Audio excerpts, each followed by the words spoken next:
I was a content creator before content creator was a buzzword. What is your product service offering? How much will it cost you to present that? And can you give it to people for free at least one time? When you bring what you do now that you value as a part of your culture into an academic setting, you see they value it just as much as you do, it changes your whole posture, it changes your demeanor. I'm telling you. Misery is not the right word of how I felt when I was teaching. Because I did find joy in the kids, the adults. Miserable people, miserable people. And it comes out in so many ways.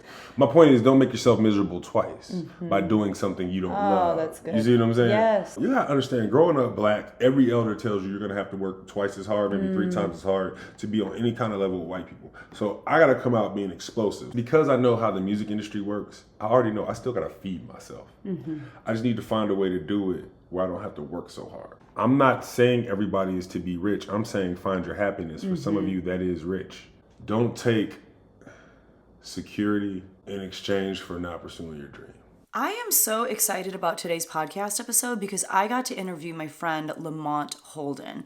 It's hard to pin down what exactly he does because he does so many things. But among the things that he does, he is a professor at the University of Illinois. That is the university that I live near. He is professor of hip hop studies, I think is what it's called. He also is part of the Grammy Academy. We get into that towards the end of this podcast episode. But he also commutes pretty frequently from here in central Illinois to Atlanta because in Atlanta, he hosts these writing camps called the Boom Boom Room, where he's working with people who want to learn how to make music, produce, rap, all those different things. He started a movement on campus called Campus Culture, where he interacts with budding musicians, gives them an opportunity to perform, talks to them about how they create music, just about their creative process, and that's all documented on YouTube. He does so many different things. Years ago, he was an English teacher at a local public school, actually the middle school that my daughter attends right now, and I got to know him when I was doing my master's degree at the U of I in music education. I think he was getting his master's at the same time, or maybe he was a TA for one of the classes I was taking. At one point, he was a TA, and I also knew him from sending my own students to hiphopcamp at the University of Illinois Summer Youth Music Program. He was one of the instructors and just seemed so knowledgeable about what he was doing. I have since then brought my a cappella group to the University of Illinois to work with him in his classes. They will record my students, and his class gets to work on being in the studio and doing some audio editing, and my students get a really cool recording out of the process. He is just so amazing. But I think the thing that comes through the most in this interview is that Lamont loves making music and he's extremely good at it, which is why I went to him when I started this podcast. I asked him to create a little hook for me that I could use in the intro of my Rich Teachers podcast. And so as we get into the podcast, you're going to hear his work. This is Rich Teachers with Becky Park. Thank you so much for being here. So this is my friend Lamont. Do you want your last name on here too? Yes, fine. Okay, so this is Lamont Holden. Hello. And I have him here because he's just doing amazing things and he's making things happen, which is, I think, kind of unique. I think a lot of people sit back and hope that things will happen to them. But maybe if you can start by telling us just about what are you doing now, and I'll ask you some questions too about, I know you kind of taught in public schools, so we'll get into that, but tell us what you're doing right now. Well, thank you for asking about the now. Thank you for having me on the show. I try to stay present, so the now is very important. Right this second. So my co-founder, Tasia G, and I, down at Stankonia Studios in Atlanta, we started a songwriting camp series for artists, writers, and producers to make records. One, she signed Big Boy of Outkast.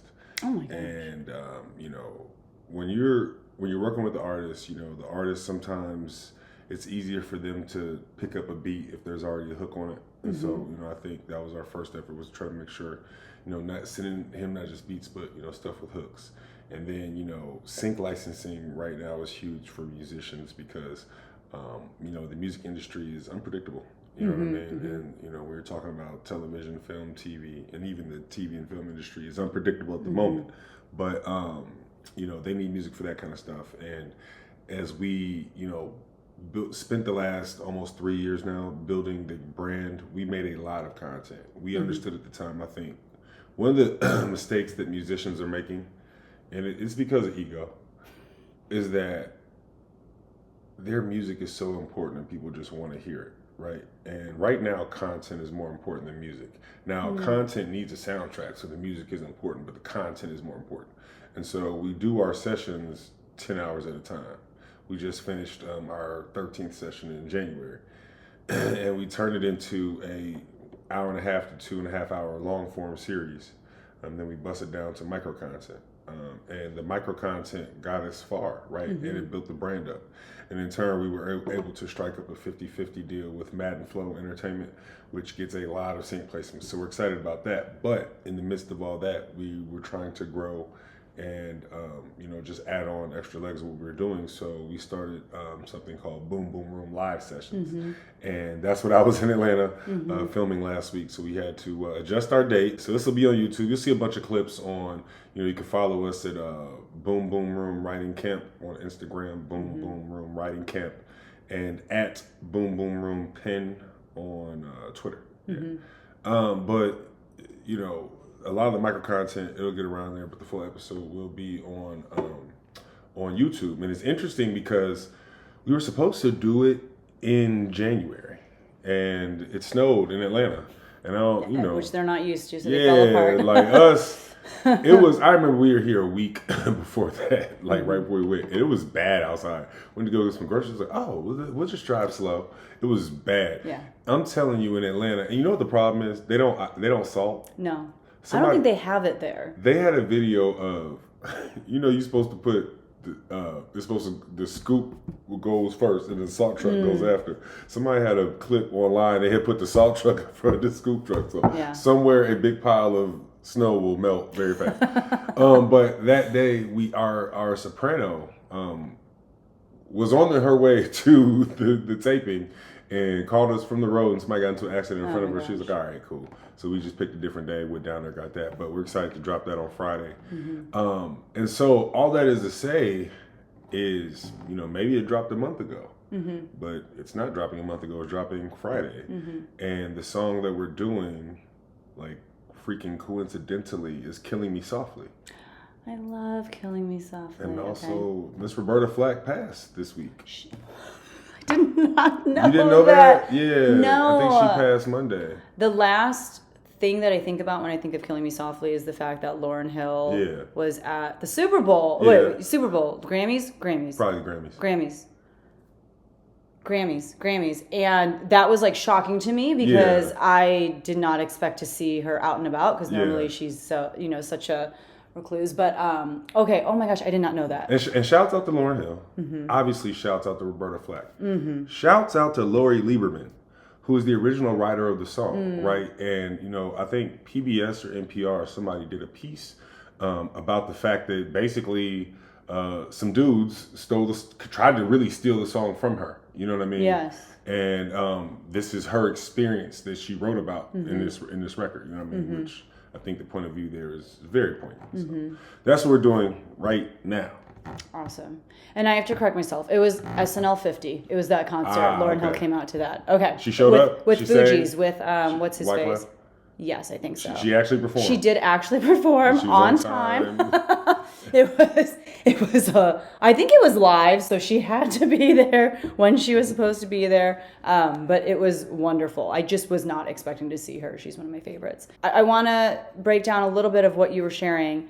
You're saying what you do is you make music, but you know that in order to get music in front of people, especially a newer audience, what's actually more important than creating good music is creating social media or content around the music making process, around just kind of building excitement for the release of the song or the music itself, which, like you said, a lot of people don't want to put that work in because of their ego. They're like, my music is amazing. It should be enough. It's a blessing to the world that I put it out there. They're lucky. But you have figured out that in order to get the exposure that you need to actually create content around it. Amazing. Yeah. Can you speak a little bit to what you're doing when you're not in Atlanta doing the Boom Boom Room? because you also have a very different side to what you do. Can you speak to that a little bit? Yeah, so I guess my official title is Professor of Hip Hop Music Production. I did not. There has to be a title. And also, apparently, hip hop has to be in the title. What would it be if it weren't in the title? Like, what would you rather it be? Just music, digital audio music production, something closer to, what I mean? Because, again, you got to find ways to make the music move. Part of that is growing as a producer. I can make a lot of different genres of beats that a lot of different people can rap and or sing on or do in between. We had a songwriting class that started this fall. We put it online. It's taught by Brittany B, who is a Grammy Award. I think she won some Grammys before. She just won for working on Chris Brown's 11:11 album. I think she was nominated for working on Rhapsody's album. And so she teaches the class online. The students love it. But, while I was in LA for the Grammys, one of the, priorities was meeting with her, getting some content of her teaching, and then also playing her some music and, finding out from her, like, where am I at? Because she's somebody who's there. You know what I mean? She's in the middle of the industry. So, what was the question? How did I get there? It was, why do they have to put hip hop on the label of what you do? Point being, she's an R&B singer, and, so it's not just hip hop, but, white people. Yeah, I mean, I think the university so badly wants to be able to say, we are doing hip hop. Yeah, they do. And they can attach you to it and be like, see? But like you said, there's such a blending of genres nowadays, even with what hip hop artists are doing. Me. I just realized they got me. Because that happened when I was negotiating.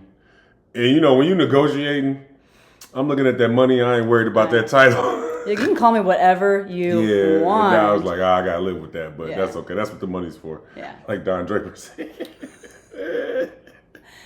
And you had to get in. Yeah. And let's talk about that, because I think your journey to getting in the collegiate space is so unique and so interesting. Maybe if you could speak a little bit to what you were doing before you got this job working at, are we a top 10 university? Is it? It's a good university. Like, before you did that, what were you doing? What did your professional life look like, and what led you to where you are today? I was getting up and going to that stinking schoolhouse every day. The one that we know and love, yes. I was like, now it's cool because I don't work there no more, so I can say whatever I want to say. You sure can. Well, because, your main audience is teachers, right? And most of these people work for a school district. They work for a school district.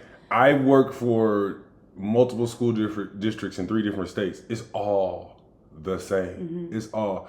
I remember I had, for a very short time after I left Illinois. So what I did before was I was teaching English and language arts. Was it just at middle schools, or did you do other Yeah, I grade prefer level? 8th grade. I prefer 8th grade. I mean, through your experience while you're trying to get certified and you sub and all that kind of stuff, you will have some experiences. But most of my stuff was in 8th grade. You got to be out your mind to teach 7th grade. Like especially 7th grade girls. Somebody who teaches 7th grade like consistently for like a number of years, they might look normal, but they're There's some deep trauma. Yeah, they ain't. And you keep going back. That's what I'm saying. Like, yeah. So, because when I left Illinois to move to Atlanta, I did teach for a short time, but I was just surprised at how just things were just exactly down to like the little, they got all those acronyms and. Teaching styles and the warm carrying or whatever, and they got those little bucks. Like, they put bucks in my. Oh, this can I curse or no? You can do It's it. the same shit, different toilet. So I was teaching. Different toilet. I'm gonna use that. That's amazing. Different toilet. But see, you done got me here. I ain't even sipping. I thought about bringing something to drink, but yeah. So it's too easy when we start talking about the things that trigger us. Yeah. Yes. So I was teaching middle school, but not music. You know what I mean? And during that time, I was around really the same year I started trying to teach. Is the same year I started teaching myself how to make beats. You know what I mean? So yeah, that's what I was doing. And you know, if you're a teacher, you're subbing extra hours, you're picking up the homebound students, you're, you know, doing the extra tutoring, trying to make the money, so you're not just getting up and going to that schoolhouse at the top of the morning. And you know, it's because upon reflection, it seems like every year I have it, because it's been since last time I was in a classroom was probably 2017. Oh my God, I thought you were going to say 20 years. And I was no, it has not. No. Okay, 2017. It felt like, no. Yeah. No, it's been 2017. And so it seems like every year I have a new revelation about the experience. And about 2 years ago, one thing I had to like realize was like, oh, you're babysitting. You're really babysitting. So you just better hope your class is an activity these kids want to do. Because if not, it's just like babysitting some rowdy kids. You know what I'm saying? And you ain't go to school for that. That's not expertise. Yeah. Yeah. So you taught mainly public schools, right? All public school. I did do a couple stints in some charter schools. Did you? In Atlanta? No, this is in Ohio. Okay. Because I taught from 07. I started subbing in 07. I got my cert and my master's in 2011. And then until 2017. Yeah. So some public schools, some charter schools. And somehow you are now the professor of hip hop at a Big Ten school. How did that happen? I think it's a couple of things. You know, I got my master's from National Louis in Chicago, and it was a good school. It was a good program. I really learned. I learned not only how to teach, but how people learn and how to teach myself. Right. So this whole time, as I'm making music, I'm becoming a better learner. And when I'm able to double down on that, like going to Atlanta. Really, a big part of that was I was going to teach and then, you know, try to figure it out. It's just that the teaching was killing me. And so I just started, I had a camera, and out to backtrack with how the content piece started. I've always been enamored with social media content. I always had some kind of camera, even with the first artist that I was trying to get beats to. But one of the reasons I got good at editing was I used to do the video yearbook at Edison. Yeah. And we did that for like 3 years. I mean, it was thing. That's a middle school that you taught at in town. Yeah, and it's a thing I wanted to do, but it was the first time I had to like. It was a longer term project. You know what I mean? So you had to get good with the program, figure out what worked, what don't work. So explain it to me. A video yearbook. So instead of like the hardback book that kids would get and they would sign, you did a video version of that. Oh, very interesting. You know. I'm running around, you know, because I was doing a lot of projects where kids were taking video, right? And they want all the money for all the tech because all the STEM, but then don't nobody know how to use it, don't nobody want to learn how to use the whole thing. And I just put the camera in the kids' hands and say, go do something. And then, you know, the kids come back with all types of stuff. And I'm always, at least once every 2 weeks, we had some kind of project where we're in our little, you know, your wing or whatever, your hallway. This is our, you know, I don't know how the cadets, I think the sixth grade was like the cadets, the sprockets, and the whatever, you know what I'm saying, the little teams or whatever. I think now they're like the Voyagers and something else, because my daughter is there. I think it's Voyagers and Explorer, something ridiculous. Okay, I'm so sorry. The teachers are going to be cringing because this is like stupid middle school. So the whole point is like, I would let them go throughout the whole school if I could, but nobody wants to let them have that much freedom. So we can be in our little team wing, and y'all have a project where you you have autonomy, some kind of autonomy over what we're about to do, because that's what students want, right? That's what kids are supposed to be trying to get. So, and then, you know, so teachers start sending pictures back, or you know, they knew I was good with the video. Hey, can you make a little slideshow from when we went to this field trip or whatever? And so I just started putting stuff together. I think 1 year I did one for eighth grade, and then I just started doing it for the whole school. But then, like, they have the end of year assembly. Okay, what are we trying to do the last week of school? We teaching? We are imparting a lot of knowledge, right? We are babysitting. We're babysitting, right? We're killing time. Don't you know how much they love that extra 28 minutes? To and they would all sit and watch it because it's them, you know what I'm saying? So like kids would start putting together, you know, well, hey, we went to state and a bunch of kids send me videos of them on the bus, that kind of stuff, you know what I'm saying? Behind the scenes. Yeah, and stuff that other kids don't see, like, oh, that's what happened on that. Maybe I'll try to do that next year, that kind of stuff. And so the extra 28 minutes at the end of the year, just to have them like, man, that's something we could do. It became like a thing. And so I really got good at, you know, editing, right? Yeah. And so while I'm in Atlanta, I start doing things, because one, I got to make money. So I got a camera. I'm running around shooting for other people, and then I got to edit for them to try to make money. And so anywhere there was an opportunity for content or an opportunity for me to be in the studio seeing somebody make a beat, I just was tuned in, and you know, my pedagogical knowledge kicks in, and I can start setting up systems for practice for myself, or, you know, ways to make my music better, you know. So what's really cool about that is, even in a public school setting, doing something that wasn't really under your purview, like as an 8th grade English teacher, it's not like part of your job description was also create a cool video yearbook for the students at the end of the year. But in doing kind of that extra work and, you know, doing that for the students in the school, you learned this really helpful skill that you didn't even know was going to come in handy in years to come, but you learned how to edit videos. And then you were saying that when you're in the studio and you're working with musicians and you just take out your camera and you start making content about them, it's not even content about you and your music creation, and you said you use that to make money. How is that content making you money? Are you selling that content that you're creating to those music creators, or talk a little bit about that? Well, I try to leave it open to let opportunities present itself, right? I believe, you know, so when we organize these studio sessions, you know, we take on a profit risk, or we take on the financial risk. If we get X amount of people there, we will make money. If we don't, we will lose money. You see what I'm saying? And so I think the content keeps more and more people coming. You know what I mean? And is this is your writing camp? Yeah. Yes. This is the writing camp. Anytime you have I think people now know the value of content. You know, there would be a time people just send me that clip. No, I put a lot of work into this. Yes. And so now people know, like, we have a content package that comes along with camp. You know, like, I got a homie. Which is so smart.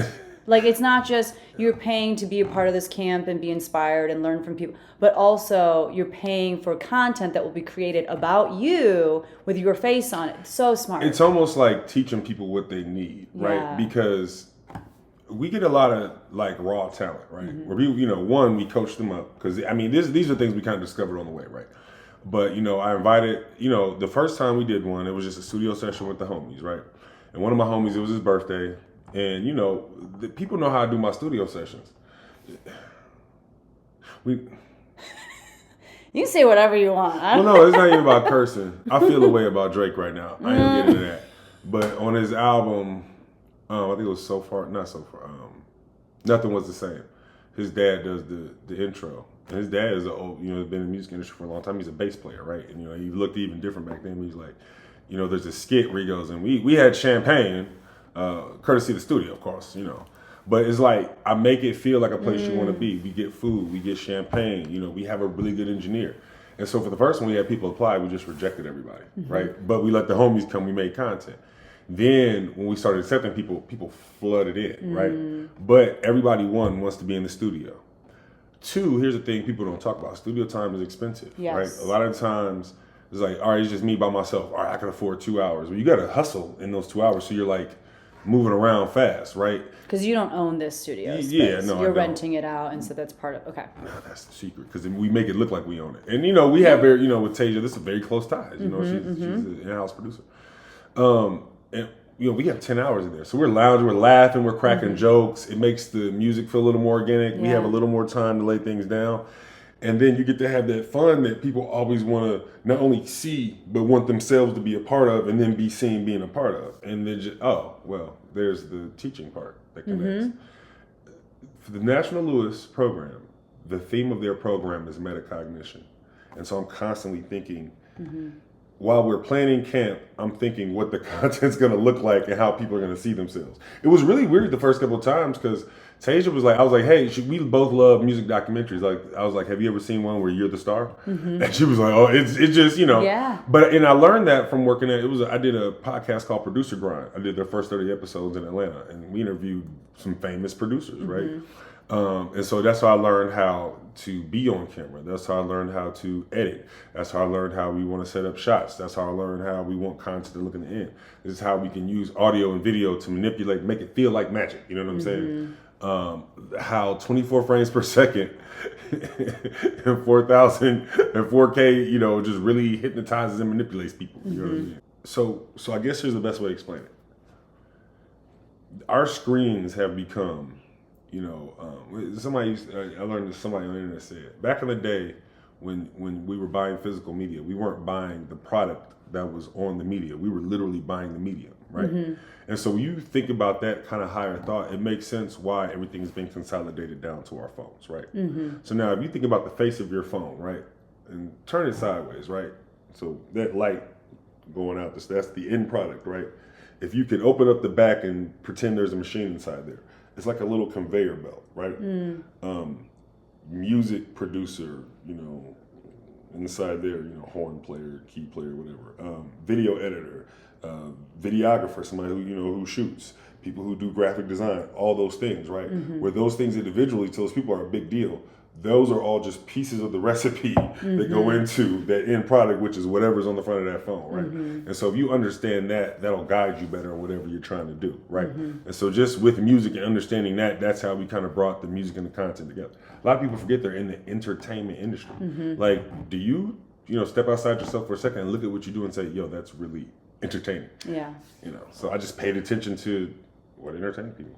Yeah, and like you said, put a lot of thought into the kind of experience that you were giving people, not just making them feel comfortable in the space and not rushing them through the process of making music, but also, like you said, making them the star of their own documentary. And now they have all of this footage where they can use it to market their own music. And I mean, that's just so smart.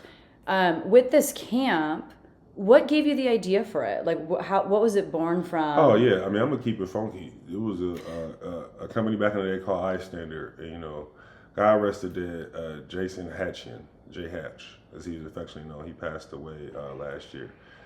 And it's weird because as I found myself doing this, in the past, I would say since I got this job, like 4 people who I kind of looked up at as mentors at one point passed. Right, we weren't super close. But I found myself doing things that seemed to like carry on their legacy, right? And so they used to do beat battles, and then I tried to link with them and build a bigger connection when I was in Atlanta. And then they ended up doing writers camps. And after going to so many, I realized I'd probably be better off doing my own. You know what I mean? Which I was, because this has led to the direct 50-50 deal with Matt and Flo. But that's where I got the idea from, right? But also like, he passed, and then there was a void. And then we started, because one of my homies also did a lot of their events as well. The main homie, Smart Boy Beats, I'll shout him out. Because that's the other thing when you talk, because I remember you asked me a question about how do we monetize. Because the other thing that's happening is we get there and people we know what we're talking about, right? Well, now Tasia, she has a whole business where she is doing vocal lessons and piano lessons online, right? Yeah, she I know, it's a thing. Yeah, it's like a real thing. And she does, like, she's really, really good. So she's been able to monetize that way. We've had people reach out to do partnerships about, co-branding camp. We haven't locked one in yet, but, people come to us with sponsors. So the more that happens, I know that's going to be a thing later. Monetizing content is a challenge, but I want to do things my way. Yeah. You know what I mean? So I don't always worry about what YouTube is giving out, what TikTok is giving out. We did have a brand sponsorship deal with Bombay Vodka that kind of came behind that. And then, I get opportunity. I get calls to do stuff. You know what I mean? Whether it's for the content, whether it's for the music, people buy beats. Wait a minute. This podcast got a theme song, don't it? Yes! And he's the one that made it. And I did pay him for it. And that's another way of... And I think what you're speaking to is some people look at content creation as it's only worth it if I'm making enough through Google AdSense or through whatever TikTok is going to pay out to, let me live comfortably. But what people don't realize is the content is also an avenue through which you become an authority in your niche. You become somebody that people will turn to for things like beats for their podcast or to, run a camp for someone else, whatever. Those are all monetary. As black folks say, you building your face card. You know what I mean? Because I'm not familiar with this term. Your face card, like your face card, my face card is good in a lot of places because of this content. See, people forget how ubiquitous it is. And it's going further than you think it is, right? If you're making a lot of money, that means there's people seeing it that you may not think. So now we get to the Grammys, there's people that recognize this from this content. You see what I'm saying? And so once you become an authority, it's like, I guess because I know how the music industry works, I already know I still got to feed myself. I just need to find a way to do it where I don't have to work so hard, right? Okay, so to me, what does hard work look like? A bunch of my time being taken up, right? even at my best when I was at that school, I still, because when you, vet teachers know this. One of the reasons I taught 8th grade was because 8th grade teachers don't have to teach the last 2 hours. That's like damn near universal, right? And at some schools, there's a few weeks where the 8th graders are gone. They make them leave early. Yeah. So there's that. But even still, I got to be there by 7:30. You see what I'm saying? So when you look at how much time it's taking of, you and I were just talking about my schedule. I only teach on Tuesdays and Thursdays, 3 classes each day, an hour and a half. And a lot of times we have autonomous work or like open studio time where like I might be there, might be a student, like a student instructional leader there or something like that. So I had to find a way to feed myself where it's not taking up as much time. I'm not having to work as hard, right? And then, incidentally, college pays more, right? But now I can feed myself, right? And then, some people, they take the extra money, they invest in stocks, they invest in property. I invest in my music projects and my content, right? Which, again, begets more, you know what I mean? Sometimes this is a direct line, sometimes it's not. But if we get a camp and somebody wants to give us a budget for the camp, and now we don't have to run around and get people to sign up, do all that, and then we can just take ours off top and then make sure everything's, because it's not just the studio time, right? It's the entire experience. Because I do all the editing, that's not a part of our overhead, but that has a cost, right? Yeah. I charge $60 an hour to edit, right? And so we make, it's like the product is also the commercial. So. Yeah, it's what makes other people want to be in the room. They see what's happening, not just the end product of the music that is made, but they see the experience that you've created with your content. It's a little bit of FOMO of like, oh, like I need to be there. Like, look at the amazing things that they're doing. And like you said, all of these different facets of what you do, you being a professor at a university, you running these camps, you creating content, they all kind of add, what was it called? Your face? Face card. Face card. But they all kind of add to like why people want to get to know you and invest in you and throw money at you for different things. Because you're not all in on just one thing. You have a lot of different credentials, and which is really cool. And kind of the opposite of what a lot of people preach. I feel like a lot of people are kind of, a lot of what people will say is you got to go all in on one thing, just become really good at it. But around that time when you were starting up this Boom Boom Camp, did you have any doubts or just fears of if this was going to take off, or just, and you're also, that's a big commute for you because you have to get on a plane to get to Atlanta as often as you do. So there's an investment of time and money there too. But what was it like when you started, as far as just like, I don't know. It's hard for me to go into things that big with just nothing but belief in myself. I just doubt so much. I don't know if you went through any of that, or if you were just like, it's going to work. I mean, yeah, but all right. So based on my experiences going to Atlanta in the first place, I kind of knew so the first fear I had was leaving Atlanta. Interesting. Yeah, because I had known this job opportunity was probably going to end up coming up. And so I had maybe like a year to prepare, really like a year and a half to really all right, let me. And so, and actually when I left, what I was doing was I was going back once a month and doing sessions, doing like 5 to 6 hour sessions with one particular artist, right? Because there's other philosophies, you have to attract and not chase, right? It's with camp, it became easier to attract a bunch of different artists than chase one artist, because when you invest in individuals, a lot more often than not, they take that for granted. You know what I'm saying? And so what I did was I just started telling that one artist, hey, come to this. You know what I'm saying? But one thing I had learned since I was in Atlanta the first time was you're going to have to take some type of risk. And so it should be a calculated risk, right? And so when I line up all those lessons and I had the capital available, I guess I knew what kind of calculated risk to take. Like I said, the very first one, hey, we're just gonna, it's straight overhead, it's straight in. We're not gonna take anybody, but it built up. I think we knew we were gonna, meet our overhead number very early, into the application process for the second one, because it was like a feat, like people were just because once they saw the content, you know what I mean? I think the very first, because before we had camp, there was no content. It was Tasia playing the piano and my graphics at the time. And by the way, the better the content gets, the less graphics you gotta use, as I've learned too. So yeah. You know, there's still risks. We haven't hit the number every time. Yeah. You know what I mean? But also, it was important to keep going because that's how we got our 50-50 deal too. So, yeah. And you don't have to answer this or speak to this if you don't feel comfortable. But like, are you able to break down what the money part of this camp looks like, as far as like how much do you charge per person? How much of that do you get to take home? Even the 50-50 deal, like if you don't mind talking about that. So let me talk about the camp first. The 50-50 deal, now it's going to be a lesson on how music publishing works. But let me start with camp. So I'm not afraid to talk about the price because our price point is actually lower than most of our competitors. And part of the reason is because of our relationship with the studio, and then we don't try to go. A lot of the competitors go around the country, and we're not going to do that.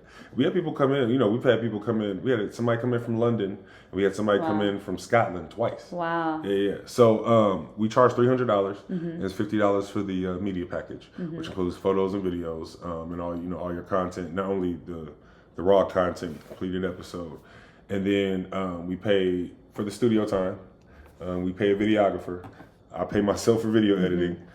We buy food. We buy champagne. We do get an influx. I mean, I guess the sponsor is like an equivalent, like $100 or something like that. And the photographer, and then we pay our vocal coaches because they're really making people better, making the songs better.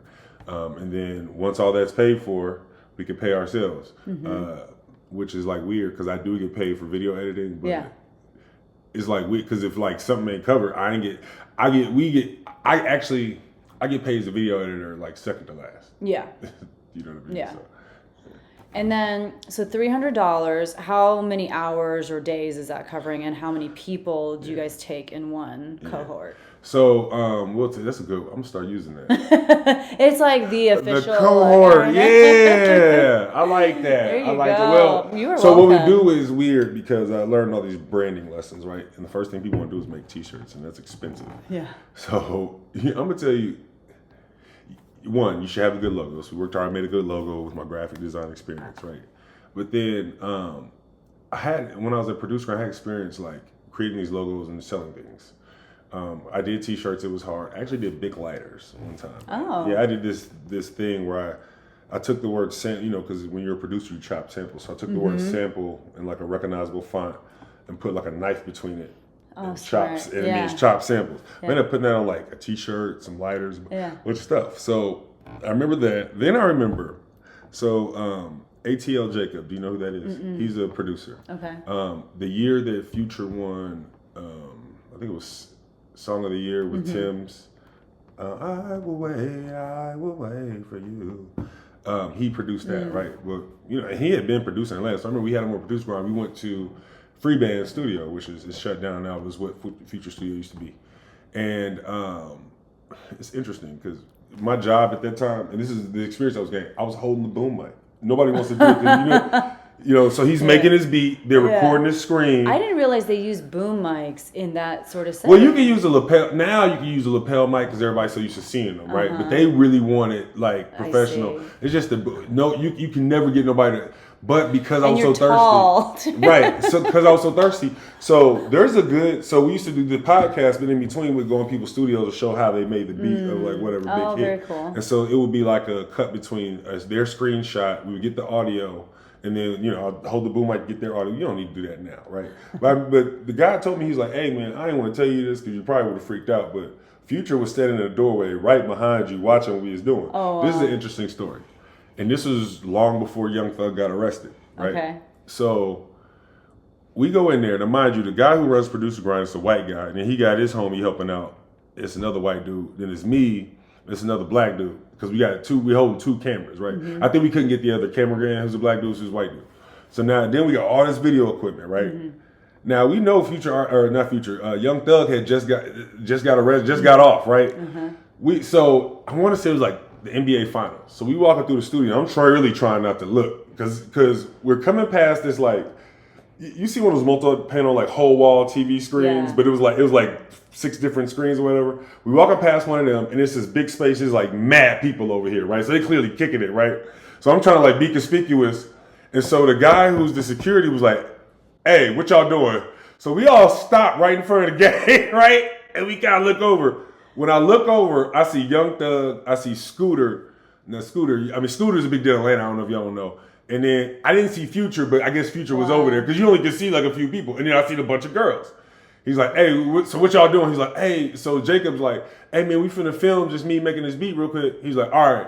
Hey, it was like, it might have been 11:01. He's like, "You gotta be out of here by midnight."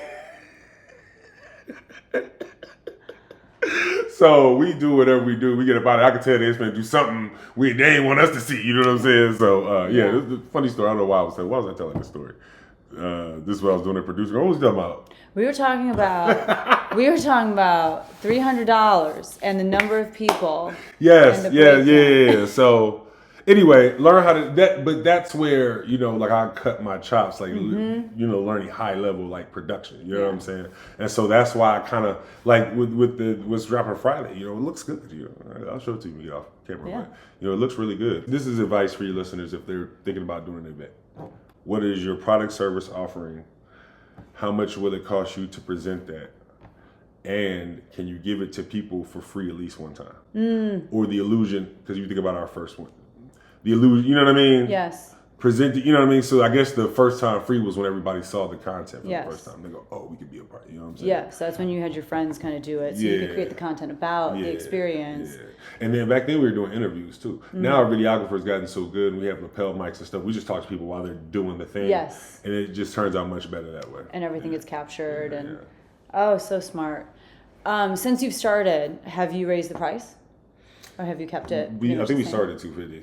Okay. We thought about raising the price, but all the competitors did that. It's just made it easier for us to keep the same price. And I think it's because when you're tied to a studio, you get a more favorable rate. And then we don't have to outsource the editing. Yes. Yeah. And so not only is it still a really great experience, but because you guys are finding ways to save, you're able to pass those savings on, and it's another enticer to get people in. Oh, I will say this too, because you were asked about the 50-50 deal. Oh, yeah. So now we make these records and we get everybody's publishing information. And so, Tage and I, we take, I think, 10 each off top. Well, you got to split whatever you're, in this case, if it's just a random sync deal, whatever those terms may be, with Mad Flow's 50, so they get 50, we get 50. And so we break our 50 down. I think me and Tage get 10 off top, and then whoever else work, we bust it down evenly between them. But it's back-end publishing, or if they offer money up front, right? So sometimes with publishing, the way you have to have a performance rights organization that will collect your royalties on your behalf. So I have ASCAP, there's BMI, there's CSAC. You could look all these up, but so they collect on the back end, but also sometimes they offer front end money. You know what I mean? So now that we spent these, almost 3 years making all these records, we just locked everything in. They're starting to send briefs. We're gonna make new records, but we have so many records to give them for so much of this stuff, and it makes everything so much easier. But it was a learning process. We had to learn how to register the songs, learn how to organize them, make it easy for the people we're gonna work with. We had to turn ourselves into a one-stop. We had to, create agreements that allowed us to administer people's music on their own behalf, because it gets sticky. But so that's where the back end and actually selling the music part, you know what I mean? And then of course the big boy takes something, or we get something to one of the other Dungeon family artists who works at Stankonia, and then whatever comes along with that. And the more you share about all this stuff, it sounds crazy to me. Like, it sounds so hard. Like, when you talk about all the things you had to learn how to do, I automatically want to die, and it reminds me of that phrase, or just that idea of, if you can learn how to do hard things, there are so few people willing to do those things and learn how to do those things, and there's just naturally less competition and less people in that space, and so there's a lot more opportunity because it's so hard. Can you speak a little bit to, and this was the question I was going to ask, was like, when it comes to beat production, when it comes to making music, it's becoming a little bit more, what's the term? Like, it's being taught in universities and stuff, like you can take courses on how to do X, Y, and Z, but it seems like a lot of what you've learned, you've just kind of learned on your own by doing, by just seeking after people who were great at it and finding mentors for yourself. Can you just talk to us a little bit about how you just make things happen? Because that's really what I think of when I think of you. I'm just like, Lamont is someone that just like makes things happen for himself. And I think there's so little of that these days. Yeah. Well, one, I'm principled, right? And people talk so much. I love this. I'm in love with you. I'm a musician at heart. I'm a creative. Okay, what you do? Did you do it today? Yeah. That's, the mama mentality. I remember Kobe on his last game. He wasn't signing autographs. He wasn't kissing babies and shaking hands and taking a bunch of pictures of people. He was going through his pregame routine. Practice isn't what happens at 3 o'clock after school. Practice is anytime you do the thing. You have a way and a process of doing that has been developed in a habit and a way that you do it. And you do it that way for whatever specific reason, and then you do it. And you said, what's happening right now? Spiritually, what I've learned is that's called presence. It's being where your feet are. If you love it, and because my first true life spiritual experience, because for me, organized religion and Black Christianity has been emotionally manipulative. My first true spiritual experience was, I remember one time I sat down to make a beat at like noon. I looked up, it was 8 o'clock. I was like, oh. And I don't know what I had to do that. That's why I love times when I have anything to do for days and days and days, because I can literally get lost in that. And that's where I can really find who I am. You know what I'm saying? And so once you have that, then you will do all the other things that follow, right? Because for me, the content and the editing and the experience at Producer Grind and the joining the Recording Academy and the getting this job, all that is so I can have more opportunities to make more music, experience that feeling, and then see how far I can push my music to go. You know what I'm saying? So if that means I have to get frustrated and be on YouTube for 3 or 4 hours, fine. If that means I have to set this down, go to bed, dream about it, obsess about it, and wake up doing it again, that's fine. If it means I'm frustrated because my sound ain't what I want it to be and I need to get somewhere else around some other producers, I need to go to Atlanta where music happens, I gotta do that. Otherwise, I'm just one of these other people talking. That's it. So whatever it takes, whatever I gotta learn, whatever I gotta do, if I gotta outsource it, if I gotta make more money so I can pay somebody else to do it, if I gotta pay somebody else to do it because it makes my thing work, then I gotta do that. But whatever I gotta do, I'm gonna do it. Yeah. And find another way and find another way. We didn't just rest on this camp. How about this? We started doing the live sessions because you talk about that doubt. We didn't know what was happening because we didn't have any traction. Don't you know we literally signed, the day we taped the live session is the day we signed the deal with Madden Flow. Yeah. That's crazy. Yeah. And now we got to keep doing everything. You started it, you got to finish it, yeah. And I think what I'm getting the most out of hearing you talk about all of this is just that your main passion is making music, and everything stems from that and everything feeds into that. And you were telling me too, like even before you came here, like you were working on music. That's what makes all of the sacrifices and all of the work of doing the hard things worth it, because it creates more space and time and ability for you to create music and do the thing that you're passionate about. And I guess that begs the question for people then, if you're not willing to do that, maybe this isn't the right thing for you to be doing. Like if you don't have that passion that's gonna carry you through the hard times. So and then some of your audience is entrepreneurs, right? Yeah. And so entrepreneurs, y'all's godfather is Gary Vee, right? Yes, yeah, Gary I'm Vee. just keeping it real. Yeah. Well, so my content model is derived from, I still teach it, the Gary Vee content pyramid. That's one. Two, he used to do all this content. One of the things he talked about is like, yo, I'm not saying everybody is to be rich. I'm saying find your happiness. For some of you, that is rich. For me, that's time, space, and autonomy to do my art. And I'm rich because I can afford to do it. I still, I know what I want out of life, right? You know what I'm saying? I get to go do really cool things, because it's not just it's so Kurt Cobain might have said this. He said, if you're a lover of music, if you love it enough, eventually you're going to cross over and trying to make it, right? So I love creating music. It deeply comes from a love of hearing and listening to music and the power that it has to move me and inspire me. So I want to have that same power and do that same thing for other people. You know what I'm saying? And it seems like you're really good too about protecting your space, like protecting the time that you need to make good music and good art. I have to protect the time. I have to protect the culture at a PWI. I have to protect the integrity of the music and teaching fundamentals when, you know, like you said, it's taught. I think the word you're looking for is mainstream, right? It's like mainstream, and the thing that happens to things when it starts being taught in a more it gets formalized. Yeah, like it gets formalized, and it just kind of gets watered down. So that's also what drives me is being a practitioner. Like I never would want to be the person that's not doing the thing. Yes. You see what I'm saying? Yeah. And so, because in doing the thing, I'm constantly learning, and in addition to giving them techniques, I'm giving them my spirit. Because in 10 years, you might be somewhere and be like, man, that professor inspired me. And the reason me and my artists are here today is because, you see what I'm saying? And so just giving them like, this is what I feel inside too. And find out what you feel inside. Yeah. And okay, and you don't have to answer this if you feel like it'll get you in trouble with the university.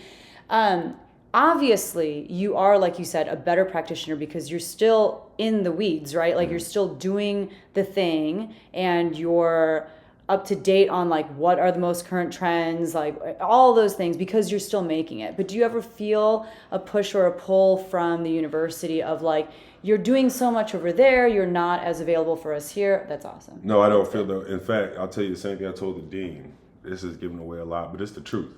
If you think about like the university on one side and the music industry on the other side, it's like a crowbar. I like kind of prop myself up on one side, so I can kind of like prop myself up on this side. So I like prop myself up on this side, and it's like all these things lend legitimacy to them. Yes. You know what I'm saying? And you do a lot of social media for them too. Yeah. Which, are you getting paid for that? That was part of the negotiation. Good, because I remember there was a period when you weren't, right? Like there was a period. I was just doing it. Well, so things.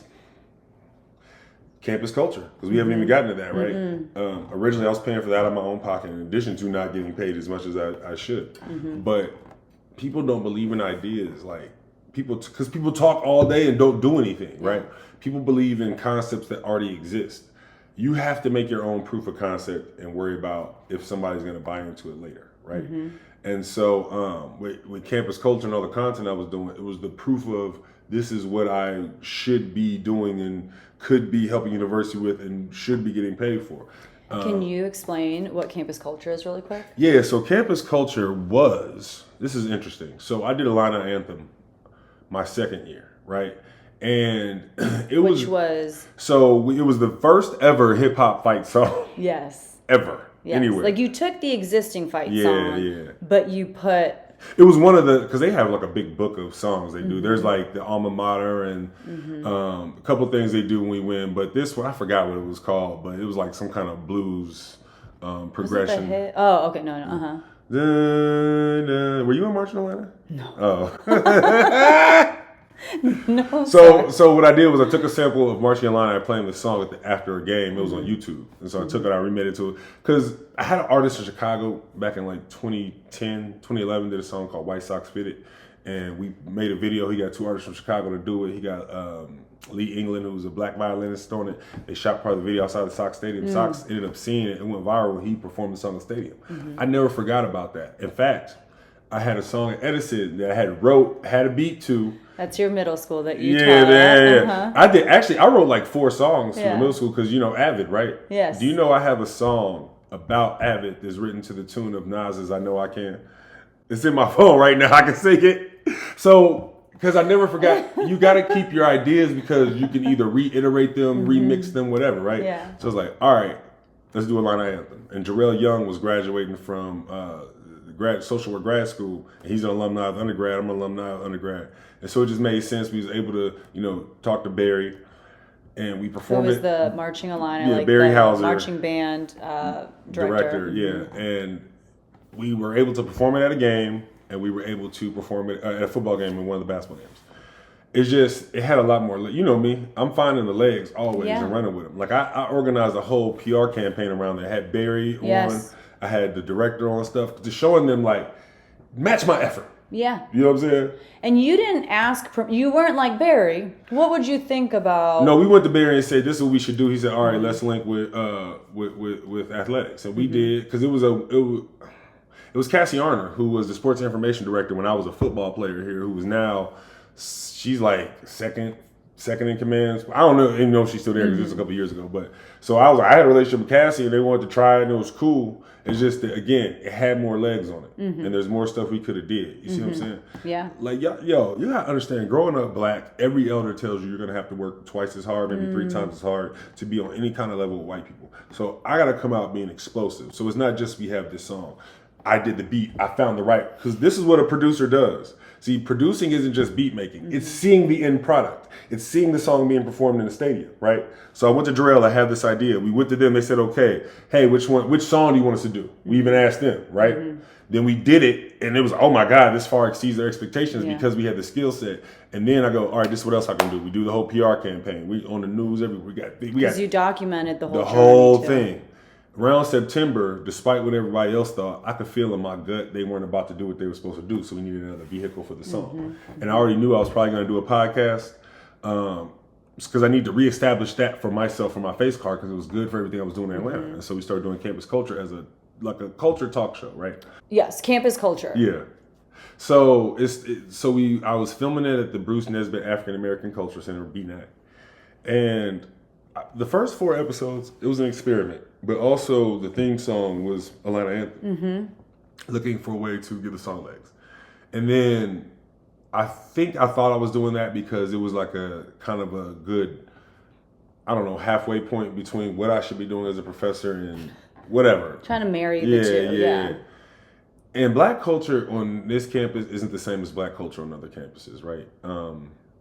It's very no nonsense. Interesting. Because even it's just different. It's hard to explain. People came here to get degrees and then get that bag. I think social media and being on the scene and all that is not like for this campus, right? Now, do we have artists here? Yeah, but artists don't interact with the university in the same kind of way. The ones that go to school do, but like I've never met a rapper who is also like part of the Divine Nine, right? Because I interviewed members of the Divine Nine, and it fell flat. I mean, I have a high standard. There are some people like, yo, they're really doing it over there.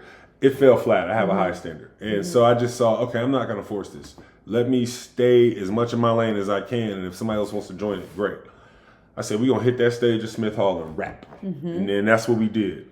And Smith Hall is a building on the music campus that traditionally is a space for very classical performers. Choirs will perform there, like people get out their French horns and do recitals. So rapping, I mean, were you guys like the first people to rap on that stage? Maybe not. I don't know. It was interesting because nobody was in there when we did it. Like we just felt, because I just wanted to look a certain, because that's the other thing, like people are surprised, like, hey, do we want to make a flyer? Do we invite people? Why? They're going to watch it later. You see what I'm saying? Like, it doesn't need to happen. Like, I don't think it clicks how much people be on their phone all day and don't realize how much people be on their phone all day. Does that make sense? The same people be on their phone all day, be like, we should make flyers and get people to come to this. No, they'll watch it later. Let's just make it look dope. You know what I'm saying? And it's a different, the approach then is different, because when it's a live event, you have to do the flyers, you have to get all the lights, you have to, but when listen, we're just gonna, I'm gonna make it look good. I know how to be behind the camera. That's a big deal. I don't think and that's what allows people to trust me and give me their best, because they know I'm gonna make it look good. You're not gonna just set up a tripod and put your phone or your camera there, and like you're gonna iteration, because that's another iteration, not perfection, iteration. But but you're right. This is great. But you're right. It's like people know, but they don't know. They're so stuck in the old way of like, this is how you perform, especially in that sort of, again, very classical space. And even for these performers who they know that what they're going to do is different, but they're still expecting that formalized, like, we got to get butts and seats. And but you knew that doesn't matter. We don't need anyone here. Like, you just need to perform to this little circle right here. And then also, like, here's why what I do is important too. You got to convince a 15-year-old that we're going to prepare you to actually have a chance at this, because the music industry is very difficult, right? And because here's the other thing too. When I was in my grad program, individualized teaching is important. And it just was so ingrained in me that when I was, people used to think it was hard when you were in public school because there's so many kids, right? But you have to. They was like, hey, if it's so hard, put them in the group, like group them like big, high, middle, low, or whatever, right? But I just learned to start approaching people really individualistically. Yeah. And so because there's so many legs, I can start really giving people a chance. But the thing that sells it to them is this content, right? So what a 15-year-old, I don't know what, different 15-year-olds are different. I'm just picturing somebody playing piccolo. And somebody like, yo, just getting in the camera and rapping. I'm like, yo, the rap has to be the more attractive thing. Even for a piccolo player.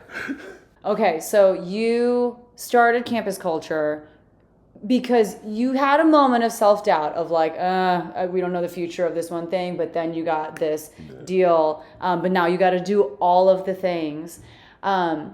You keep coming back to social media. So I understand now music is like your first love. Do you love social media?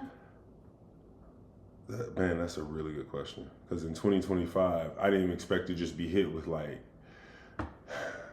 I think I got decent enough at it to maybe take it for granted somewhat. Like, not social media, but my ability to manipulate it. Because after a while, it's like, I worked hard to build this big number, but now everybody knows it's a vanity metric and it's the content that counts. Yeah. 2, I'm not doing any prescribed hooks or recommended audio. I'm not doing that. I'm just not going to do that. And because I don't directly monetize from it, now I'm starting to see the blessing in that. I can use it when I need it. And so I'm starting to see it more as a tool. 10 years ago, it inspired me. I learned, and I still can learn some things. And don't get me wrong, for beat making 1 and 2, one of your regular assignments is what we call a beat making video reflection, where it's crazy. Because when I started making beats in 2007, there was like 5 videos on YouTube. And it wasn't like you do, because now it's like tutorial, intricate. Yes. It was just a dude, I remember because I was using Reason. A dude, and mind you, I had a drum machine at first. It was expensive. I was borrowing it from I don't know. Anyway, it was a big piece.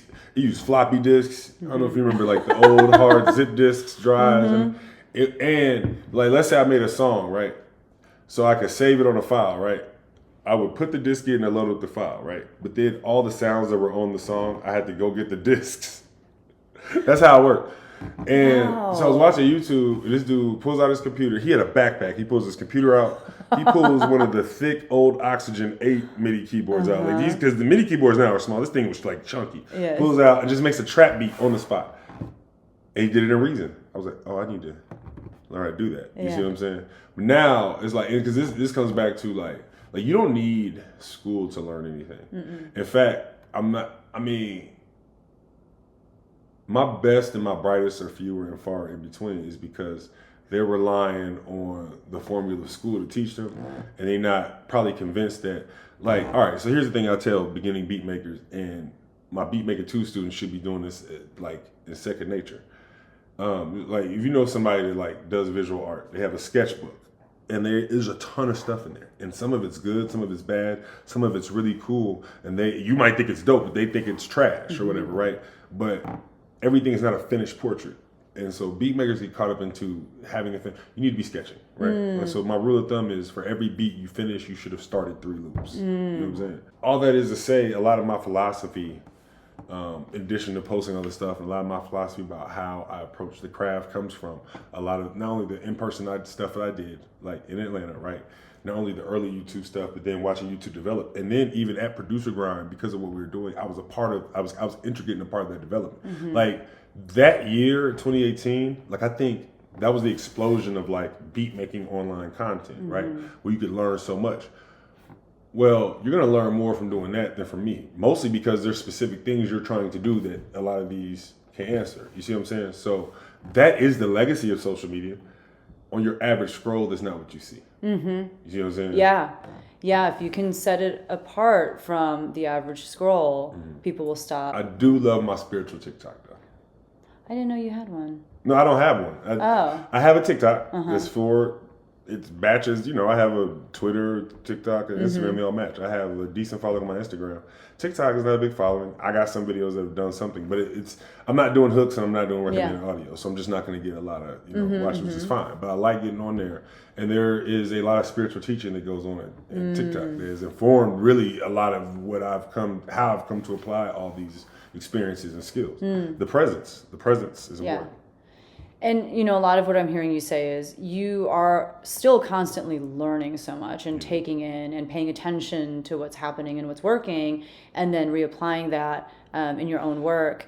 And I think one of my biggest takeaways from talking with you is the idea of the end product is important, but a lot of times what people care more about is the journey to get there and seeing that. And I think a lot of times people don't find value in documenting that journey, whether it's really through a camera or whatever. They think people just want to see the end product, but there is so much value in how did we get here, being transparent and open with the audience. Because, with the Boom Boom Room stuff, it's not just here's the song, but it's look at everything that it took to get here, all that behind the scenes footage.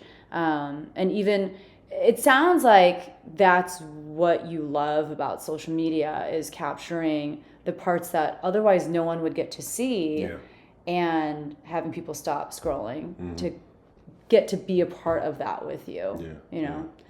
That's really cool. What do you have any last words of wisdom or advice for specifically teachers who are trying to get some legs on, underneath their whatever side hustle they're trying to do, or just, what words of wisdom do you have? Because I feel like you're just such a great example of someone who has found joy in it, profit as well, yes, but more importantly, joy, which I think is something that a lot of people forget. Well, it will be just that, like, what else are you good at, but what else fulfills you, right? Because are we teaching for the love? Why are we teaching for the pay? I don't know why we're teaching. It's not for the pay. Okay. Because misery is not the right word of how I felt when I was teaching. Because I did find joy in the kids, the adults. Miserable people. Miserable people. And it comes out in so many ways. My point is, don't make yourself miserable twice by doing something you don't love. Oh, that's good. You see what I'm saying? Yes. And so I think that joy will drive you to get good at it, and that joy, and because people want to see positivity and you having fun, you know what I mean? And so that attracts all types of positivity that will include money. And then you don't have to depend on trending audio and you just attract people by doing what you love. Do it well, to the best of your ability. It's just easier. Don't make it harder for yourself. There's a woman on TikTok whose whole aesthetic is, she's a teacher, but she also smokes weed. I've never seen her smoke weed on camera, and she films herself in her classroom all the time, which is like, because you know how TikTok is all coded. Gardening is what it's called. But like, and it's like, man, she makes a lot of videos, but she's making money off this TikTok. That's why she's making so many videos, and it works for her, and she does it in between her day. I know what I want to do, because here's the thing too. I was a content creator before content creator was a buzzword. Because one day I looked up and content creator meant this. And I was like, you could be really good at that. Look at you go. And I was like, wait a minute, man. I want to make something that somebody will watch in 5 years, not just in the next 5 minutes. And because when I was a kid, I wanted to make films. I don't know if I want to write, but I like producing things. You know what I mean? So and just finding out where that can take me, through life experience, financially, whatever. It's because it's about the journey. It's about. So when you say having to learn all these things, man, I would just die. I would die. I was like, that's the thing that made me me, and I wouldn't give it back for anything. I needed all of that. That's good to know. I would have died. My life would have ended. Where you are today, could you even imagine any of this? Like, is this all just so surprising based off of who you were when you were in that 8th grade English classroom? I'm not surprised, but it doesn't feel like what I thought it would feel like. But I'm not surprised. Like me 10 years ago, 9 years ago, I'm like, okay, yeah, we doing it. And that's why I could live with no regrets and be so present because, you know, at the same time, I had a friend there who was a hall monitor. And he's a funny dude. And he always had these ideas for skits. Well, look at skits now. Yeah. Right? And this was like 9 years ago. I'd be like, bro, we should make them skits. Yeah. And I could never pin him down to make them skits. And, you know, I was in Atlanta doing something going, I'm not going to be the person that's going to year after year after year after year be doing the same thing. Keep putting it on. Yeah. And we stayed somewhat in contact. I don't think they were with the schools no more, but it's one of those things where I see dude from time to time and it's a gentle reminder, like, don't stay in the same place. Yeah. Especially if you're not happy there. Yeah. If it's really fulfilling and that's all you need to get by, amazing, all the power to you. But like you said, don't make yourself miserable twice. Yeah. And don't take security in exchange for not pursuing your dream.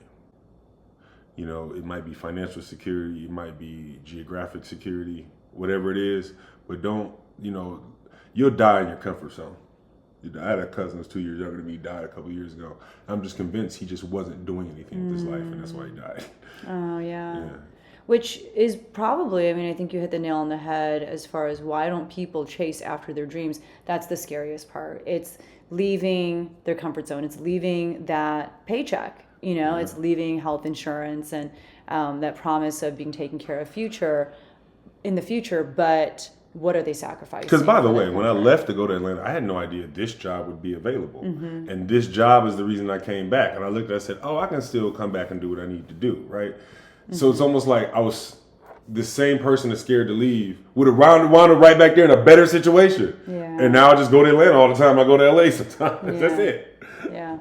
And who knows, would this opportunity have presented itself had you stayed put? Yeah. Right? And one of the things I like about being here, but I get to do so much, is for people, especially young people who have dreams here, it makes the world seem a little bigger. I see him every day. He was at the Grammys? Yeah. Yes. Yeah. You can holler at me this semester if you got Miss Park's class. Like, what's up? You know what I'm saying? And guess what? You could do that. You could work here. You could work in Chicago. You can commute and go to Indianapolis. You can go to Atlanta and come right back to Champaign-Urbana. Meet some new people, then come back. Or go somewhere else and stay. I don't know. Yeah. Whatever's going to work for you. But if you, again, like, don't look for the comfort. Don't look for the financial comfort. Don't look for the geographic comfort. You know, don't be scared to do it because your partner, you know what I mean? Like, I was with somebody and I was telling somebody, you don't know anybody in Atlanta. What are you going to do? And it's funny. I go down there, do that, and they end up back here. I mean, obviously I wasn't meant to be with that person anyway, but it's just funny how when you look at life, man, if you would have just held it down for 2 years, but you know, everything happened for a reason. Everything happens for a reason. Well, Lamont, thank you so much. I don't even know how long. This is very, let's see. We're at an hour and 11 minutes. Wow. But we're just talking. It went so fast. And we didn't even touch on so many things. Like you mentioned that you are part of the Grammy Academy. We didn't even talk about that. We didn't talk about Hip Hop Camp, which is one of the places that I got to meet, you know, got to work with you a little bit. All right, no, they'll kill me if I don't talk about Hip Hop Camp, especially... Well, yes, talk about Hip Hop Camp. And that's seeing some changes because it's not through ISYM anymore, right? It's through the Hip Hop Innovation. Yeah. So, which, I don't know, it's interesting. So, when is Hip Hop Camp? I was supposed to put the date. July. I had the date. Oh, the link. Let's apply here for summer 2025. We're going to put this in the show notes and in the video description if you're watching on YouTube. And even if you don't live in Illinois, you can send kids here. But it's... June 9th. Oh, I had it all wrong. I said July. June 9th to June 13th. And if you go to go.illinois.edu/hiphopcamp, you can learn all about it. But it's June 9th to 13th. The biggest difference with it coming under the Illinois Hip Hop Innovation Center and not ISYM is it's going to be just a day camp. And we're going to do our final concert on Friday. Is it the same number of hours, just not sleepover?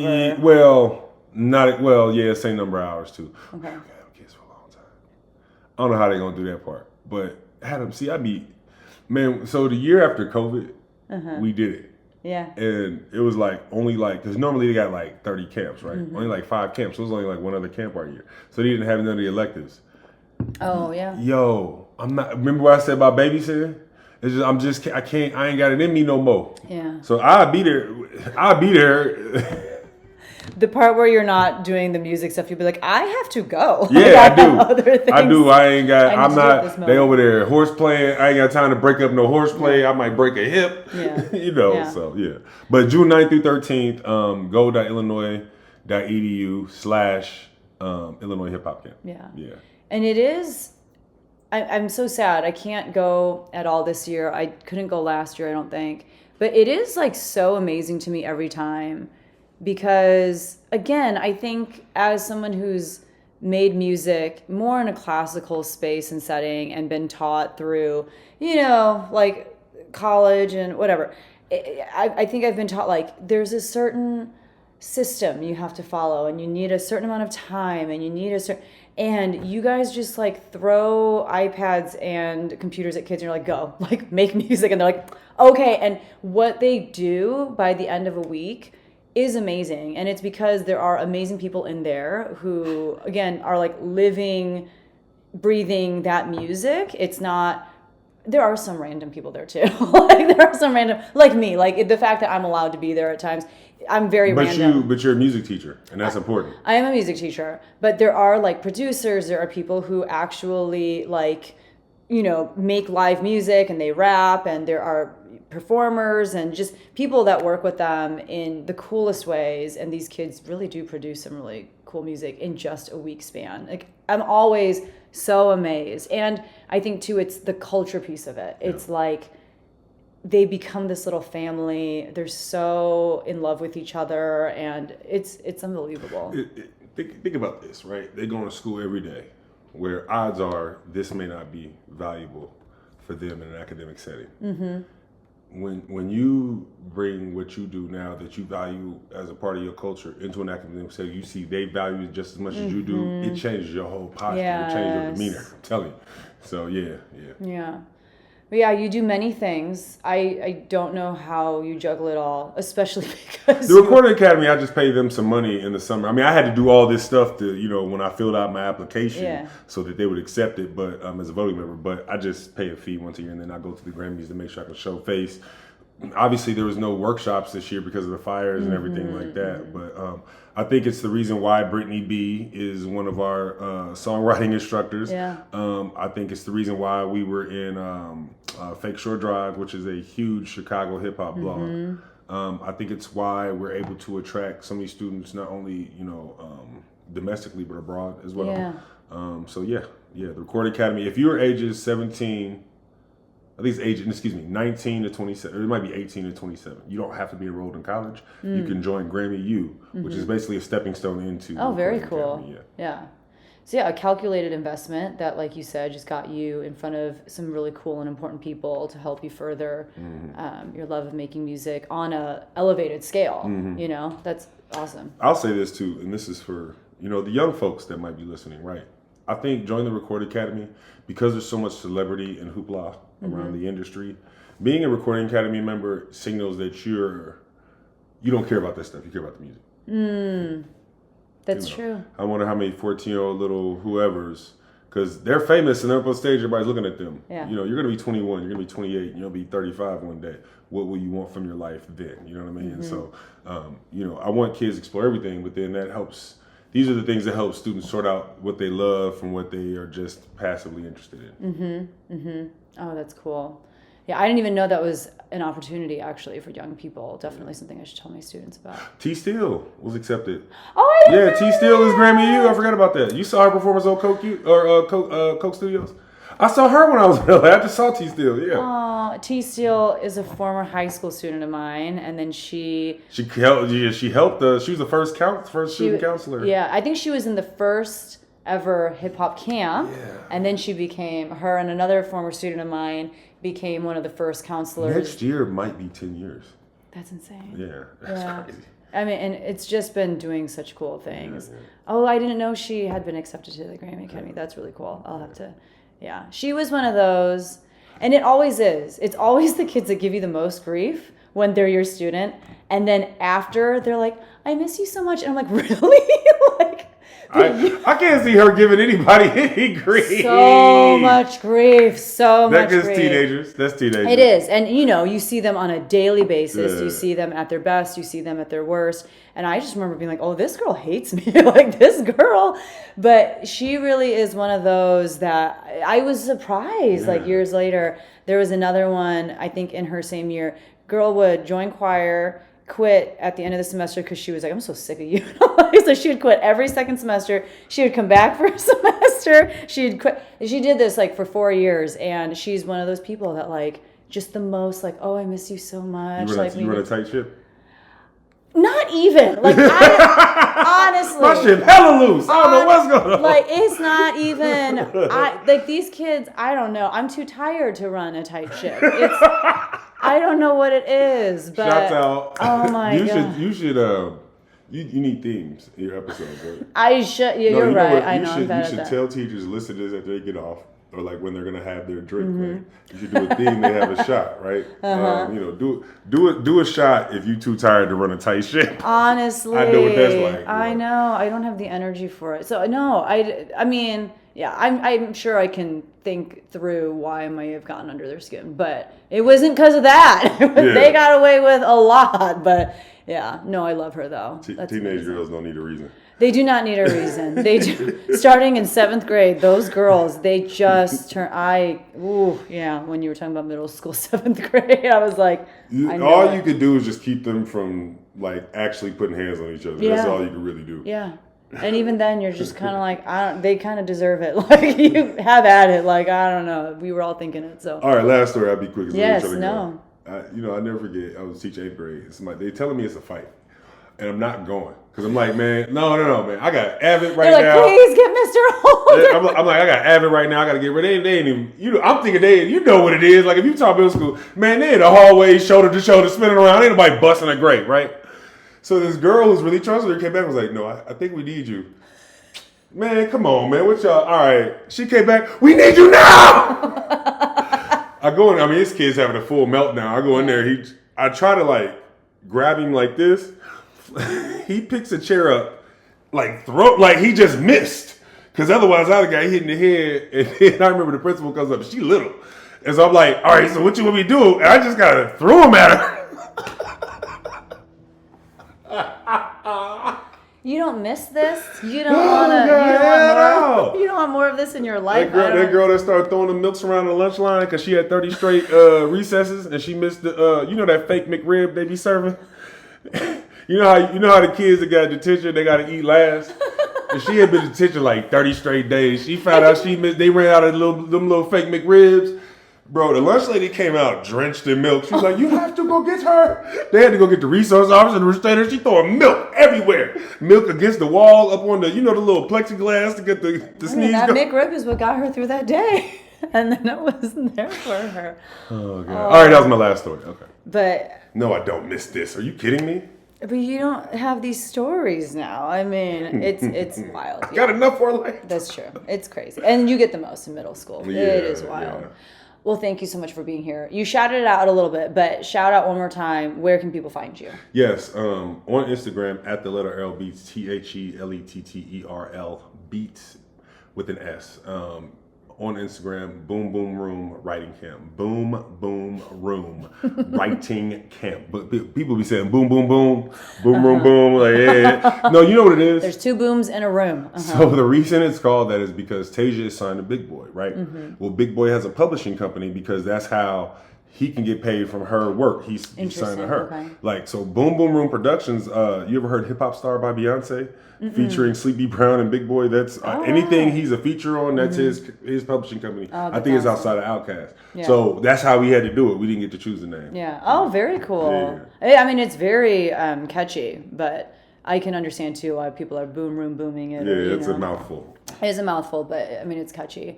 Well, thank you so much. This was so much fun. I will definitely have him back too, and we'll just kind of get updates on what cool things you're doing next. Because I just feel like every time we talk, you're like, oh, did you know? And I'm like, what?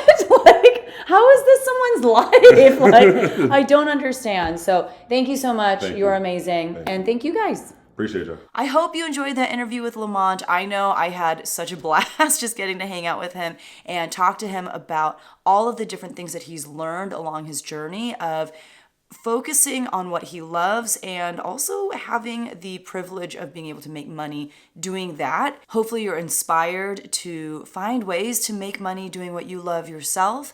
And if you enjoyed this episode, don't forget to share it with a friend. Don't forget to follow and subscribe. Thank you so much for hanging out with us, and I will see you in the next one.